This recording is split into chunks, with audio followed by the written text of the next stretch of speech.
আসসালামু আলাইকুম বন্ধুরা, আজ আমি ডুমুর রান্না করব। আমরা ডুমুর বলি, গ্রামের ভাষায় জগা বলে। কড়াইতে তেল দিয়ে নিছি। এখানে বাটা মশলা, সব মশলাগুলো আছে। এখানে জিরা, মরিচ, জিরা, গরম মশলা দিয়ে বেটে নিয়েছে, আদা, পেঁয়াজ, রসুন, গরম মশলার গুঁড়া, ধনের গুঁড়া, জিরার গুঁড়া, মরিচের গুঁড়া, হলুদের গুঁড়া, কয়েক টুকরা গরম মশলার ফল, তেজপাতা, লবণ। তেল দিয়ে দিছি। তেল গরম হয়ে গেলে পেঁয়াজ দিয়ে দেবো।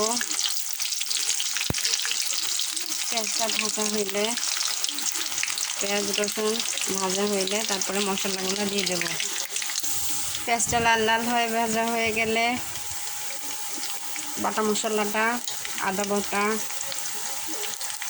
এই মশলাটা দিয়ে আগে কষায় নেব যাতে গন্ধটা চলে যায়। তারপরে সব মশলা দিয়ে দেবো আমরা, তেজপাতা, গরম মশলা।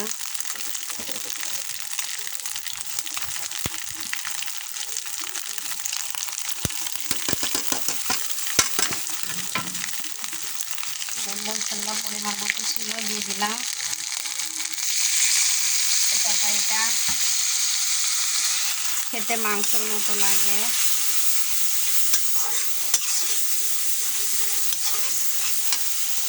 আপনারা বলবেন কে কি বলেন এটাকে। আমরা তো ডুমুর বলি, সবাই কমেন্টে বলবেন এটাকে কি বলেন।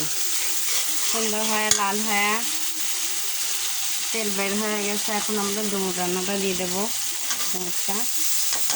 ডুমুরটা আগে থেকেই সেদ্ধ করে রাখছি আমরা প্রেসার কুকারে।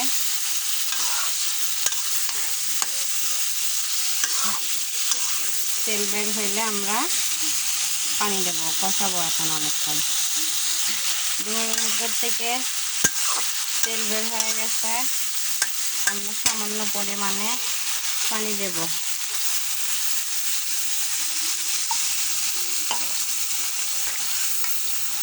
এই রান্নাটা একদম গোস্তর মতো লাগে। পানিটা শুকায় গেলে আমরা নামিয়ে নেব।